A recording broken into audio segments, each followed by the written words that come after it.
Bonjour et bienvenue dans notre série d'émissions consacrée au grand chantier de Tisséo. Où, vous le savez, nous suivons la construction de la 3e ligne de métro à Toulouse, la ligne C. Alors pour en parler aujourd'hui, j'ai le plaisir de recevoir Nina Ochoa. Bonjour et bienvenue. Bonjour. Vous êtes vice-présidente de Tisséo Ingénierie, vous êtes coordinatrice des visites de quartier et de chantier de la ligne C. Donc vous êtes la personne idoine aujourd'hui pour nous répondre. Vous êtes également conseillère municipale déléguée et conseillère métropolitaine à Toulouse Métropole. Jean-Jacques Laporte à vos côtés, bonjour et bienvenue. Bonjour. Vous êtes le directeur des grands projets chez Tisséo Ingénierie et nous verrons avec vous les bilans de la journée du patrimoine qui s'est déroulée le 21 et 22 septembre dernier. Et d'ailleurs, nos équipes sont allées rencontrer les Toulousains et les métropolitains sur le chantier de la station Bonnefoy à Toulouse pour vous rendre compte. Reportage. Aujourd'hui, on est sur la station Bonnefoy. Alors, on est sur une journée particulière puisque c'est la journée du patrimoine et on en a profité au niveau de Tisséo pour ouvrir nos chantiers au grand public. Et donc, l'objectif, ça a été d'ouvrir 4 stations. Et donc, ces 4 stations nous permettent d'ouvrir aujourd'hui le chantier aux riverains et d'échanger, de présenter le projet sur tout ce qui tourne autour de ces travaux gigantesques. Le chantier est un chantier qui impacte fortement l'environnement, donc les riverains, les usagers de la voirie ont beaucoup de questions. Donc l'objectif, c'est vraiment de leur partager ce qui se passe dans le chantier pour qu'ils puissent comprendre pourquoi on fait les travaux et quel est leur intérêt aussi à terme, puisqu'en fait, on va desservir l'ensemble de l'agglomération. L'échange avec les riverains, finalement, est cette clé d'entrée qui nous permet de nous améliorer en continu et de faire en sorte qu'on ait un chantier qui se passe le mieux possible en tout cas et le plus rapidement possible aussi pour rendre ce projet rapidement aux Toulousains et aux Toulousaines et aux habitants de l'agglomération. Voilà Nino Ochoa, alors on a vu ces journées du patrimoine. C'était une première pour Tisséo d'organiser cette ouverture au public à l'occasion des journées européennes du patrimoine. Tout à fait, c'était une première. Les chantiers de la ligne C du métro, c'est des chantiers qui sont structurants, qui sont multiples. Donc l'idée, c'était pour ces journées européennes du patrimoine de permettre aux Toulousains et aux Toulousaines, et plus largement aux habitants de l'agglomération, de visiter ces chantiers qui sont uniques et historiques pour la ville. Alors pourquoi vous avez décidé, c'est pas spontanément la première chose qu'on pense à visiter aux journées du patrimoine, comment vous y avez pensé? Quel était votre objectif? Est-ce que c'était expliquer ce que vous faites sous nos pieds? Ça s'inscrit dans la continuité qu'on a de jouer la proximité et la transparence sur ces chantiers. Et d'ouvrir aussi ces 4 chantiers qui sont très différents, qui nous ont permis de mettre en avant le savoir-faire des groupements et des équipes de Tisséo, mais aussi d'expliquer aux habitants qui voient ces travaux ce qu'on y fait, ce qui s'y passe et quelles sont les prochaines étapes.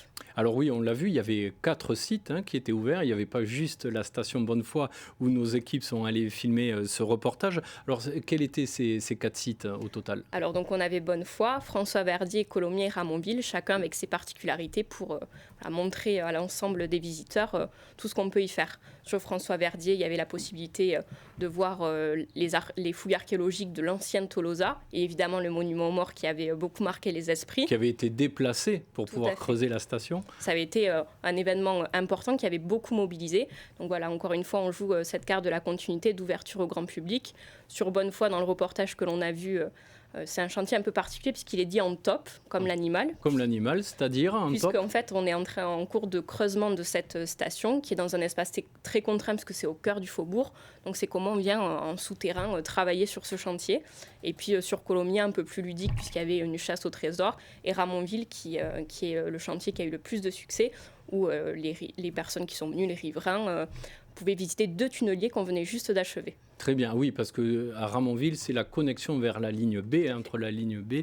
Et donc, les visiteurs ont pu circuler dans les tunnels. C'est exactement. Quand même incroyable. Alors, quel bilan vous tirez de ces 2 journées? Vous avez accueilli combien de personnes sur ces 4 sites quand on fait le total?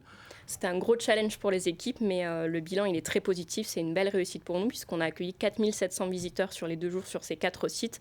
Donc on est ravis que les Toulousaines et les Toulousains se soient saisis de ce moment. Et ça veut dire qu'il fallait faire un peu de file d'attente pour visiter. Vous avez été un peu surpris peut-être par l'ampleur de la mobilisation? On a été surpris, mais agréablement surpris. On a essayé de contenter toutes les personnes qui attendaient, dans la mesure de la sécurité évidemment de ces sites qui sont un peu particuliers, de pouvoir faire rentrer tous les visiteurs qui se pressaient sur ces différentes stations. Et du coup, est-ce que vous avez l'impression qu'avec cette visite grand public, les Toulousains se sont appropriés ce grand chantier qui est l'un des plus grands de France après le Grand Paris? C'était tout l'enjeu et vraiment de s'inscrire dans cette continuité, comme je vous l'ai dit, de proximité et de transparence. Et ils s'en sont saisis et puis très positivement. De venir visiter par curiosité tout ce qui peut s'y passer, sans être forcément directement impacté par ces travaux, mais de se dire, cette ligne C, elle est importante, ces travaux qui vont durer, qu'est-ce qui s'y passe, qu'est-ce que je peux comprendre, et donc se faire rencontrer aussi les groupements qui travaillent, les équipes de Tisséo et les Toulousains au sens très large. C'est des moments qui sont assez rares, donc on est ravis que ça ait fonctionné. Bon, très bien. Alors on verra si vous renouvelez l'opération l'année prochaine. Alors Jean-Jacques Laporte, vous êtes le directeur des grands projets chez Tisséo Ingénierie. Alors la ligne C, c'est un chantier qui va durer un peu longtemps, au moins jusqu'en 2027. Ça veut dire qu'il va falloir organiser d'autres visites les années suivantes ? Alors pour reprendre sur ce chantier d'exception, en fait, puisque la mise en service est prévue en 2028, effectivement les gros travaux vont aller au moins jusqu'en 2027. Donc on aura l'occasion de présenter d'autres choses, puisqu'en termes de technique, là on voit le génie civil. Là, c'est le très gros œuvre qu'on voit. On voit le très gros œuvre. On a pu montrer les stations, on a pu montrer le tunnel, les tunneliers. Ça va encore continuer l'année prochaine, mais on va commencer à voir apparaître d'autres choses et des choses bien différentes. Ah oui, comme quoi ? Puisque petit à petit, on va voir apparaître le système, puisque on commence à installer les premiers rails l'année prochaine. Donc on a plein d'opérations différentes, et ce qui va être aussi pour nous l'occasion de présenter au public des nouveautés, des choses nouvelles, et puis tout ce qui va constituer au fur et à mesure la future ligne C avant qu'elle soit mise en service en 2028. Alors Nina Auchois, ça veut dire que l'année prochaine, vous remettez le couvert pour les Journées du patrimoine ? Exactement, on remet le couvert, mais on garde le secret sur ce qui sera présenté. Bon, alors très bien, on vous réinvitera alors l'année prochaine pour faire un nouveau bilan. Alors Jean-Jacques Laporte, les Toulousains adorent savoir l'actualité de la ligne C. Aujourd'hui, ils nous demandent combien il y a de tunneliers qui creusent. Est-ce que l'équipe des tunneliers est au complet ? Alors on en est où aujourd'hui ? Alors aujourd'hui, on a 5 tunneliers qui vont travailler sur la ville de Toulouse, et aujourd'hui on en a 3 qui sont en fonctionnement. Donc le premier depuis cet été, et les 2 autres ont démarré juste derrière. Donc on creuse le sous-sol, puisqu'aujourd'hui on doit avoir dépassé les 800-900 mètres de tunnels déjà creusés. Donc c'est une belle avancée. On est en avance par rapport à notre planning de référence. Donc ça, c'est une chose importante, mais il y a aussi d'autres activités à côté sur la zone plutôt de la Belge et du Sicoval, où on est en train de construire le viaduc, qui est aussi un des éléments importants sur cette ligne. Et là, qu'on pourra voir. Donc 3 tunneliers actuellement, il y en a 2 autres qui vont rentrer en action. À quelle échéance ? Alors le prochain, on l'inaugure courant novembre à la station Lavache, et le dernier, il sera au pont Jumeau fin d'année, début d'année prochaine. Les premiers éléments commencent à arriver par transport spéciaux. On va assembler ces grandes machines qui font plus de 100 mètres de long. Donc faut quand même, c'est des vrais trains. C'est des vrais trains, composés de plusieurs wagons. Donc la dernière entrera en service tout début d'année prochaine. Et là, on pourra dire qu'on est vraiment à fond dans le tunnel, puisque ça va aller jusqu'à 2026, la partie tunnel. La partie creusement du tunnel. Alors, une étape importante a été franchie, c'est l'arrivée d'un tunnelier au quartier de Lormont. On a vu des images sur Via Occitanie assez impressionnantes de ce tunnel. On aurait dit le tunnel sous la Manche, avec le mur qui tombe. C'est symbolique, mais c'est aussi une étape importante dans le chantier. Alors, c'est très symbolique, parce que c'est la première station qu'on traverse, et ça permet aussi de revenir sur l'aspect calendaire pour moi, puisque aujourd'hui on avait prévu d'arriver fin d'année, on y arrive mi-octobre, donc c'est quand même un vrai challenge. Donc vous êtes en avance, sans difficulté. On est en avance sur le tunnelier, tout à fait. Donc c'est quelque chose d'assez remarquable, dans des conditions assez importantes.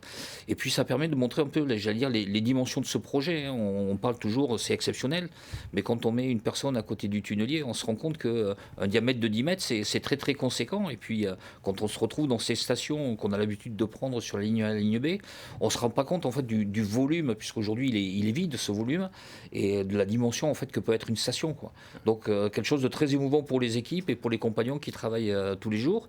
Et puis on avait aussi ouvert ça aux riverains, aux commerçants, puisqu'on avait invité les associations pour qu'elles puissent voir cet événement-là. On en refera d'autres, puisqu'on a plein d'autres stations à traverser, mais ça va arriver dans les mois à venir. Eh bien, on suivra ça tous ensemble. Merci Nina Auchois, merci Jean-Jacques Laporte, merci de nous avoir fait découvrir ces journées du patrimoine ouvertes au grand public sur les chantiers de la ligne C du métro, et je vous dis à très bientôt pour une prochaine émission des grands chantiers de Tisséo. À bientôt sur Via Occitanie.